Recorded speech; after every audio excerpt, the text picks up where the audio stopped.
Shalom, saudara-saudari yang dikasihi Tuhan Yesus. Renungan kita terdapat dalam kitab Ibrani pasal yang ke-11, ayat yang ke-22 sampai yang ke-40 dengan tema iman yang berdampak.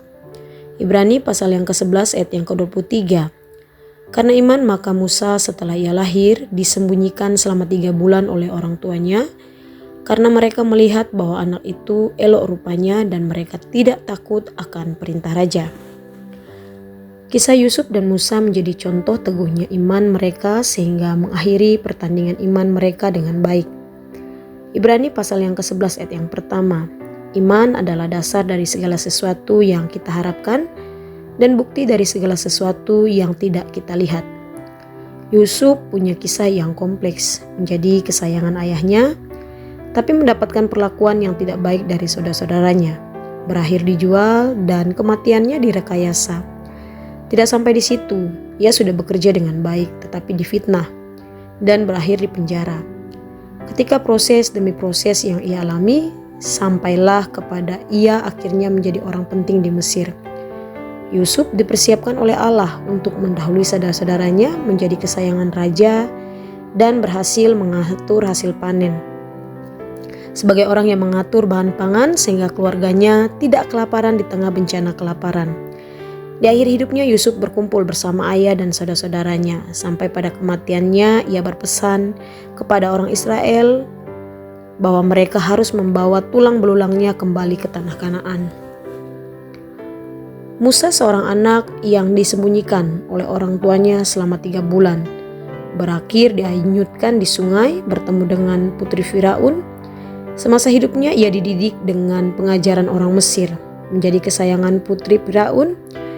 Tetapi ketika ia sudah dewasa, Musa menolak semua kemewahan itu dan tetap memilih bangsa Israel sebagai tempat asalnya dan meninggalkan semua kemewahan itu.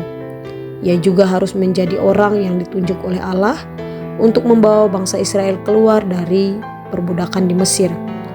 Dalam perjalanan Musa membawa bangsa Israel keluar, begitu banyak hal terjadi. Laut terbelah untuk orang-orang Israel menyeberang. Mana menjadi makanan mereka, burung puyuh menjadi lauk mereka. Saat malam ada tiang api sebagai penerang dan tiang awan sebagai peneduh dari terik matahari. Sampai pada akhirnya Musa menyelesaikan tugasnya untuk membawa bangsa Israel keluar dari tanah Mesir. Ada begitu banyak hal terjadi, tindakan iman dari para nabi, setiap yang dialami mereka dengan cara yang berbeda. Dan hal ini menjadi bukti nyata bahwa mereka yang hidup dalam penyertaan Allah. Dampak dari iman mereka kepada Tuhan menjadi kesaksian nyata yang sampai hari ini mempengaruhi kita. Setiap mereka yang berproses dalam iman, tantangan yang harus mereka hadapi menunjukkan betapa hebatnya hubungan mereka dengan Allah.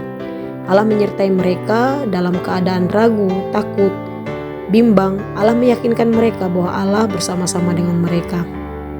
Perjalanan iman setiap orang berbeda-beda, bahkan dengan cara yang berbeda ketika percaya kepada Yesus. Hal itu bukanlah jadi penghalang, melainkan menjadi kesaksian iman yang luar biasa dalam Yesus Kristus. Karena itu membuat kita semakin yakin dan teguh di dalam pengharapan. Demikian renungan saat ini. Tuhan Yesus memberkati. Shalom.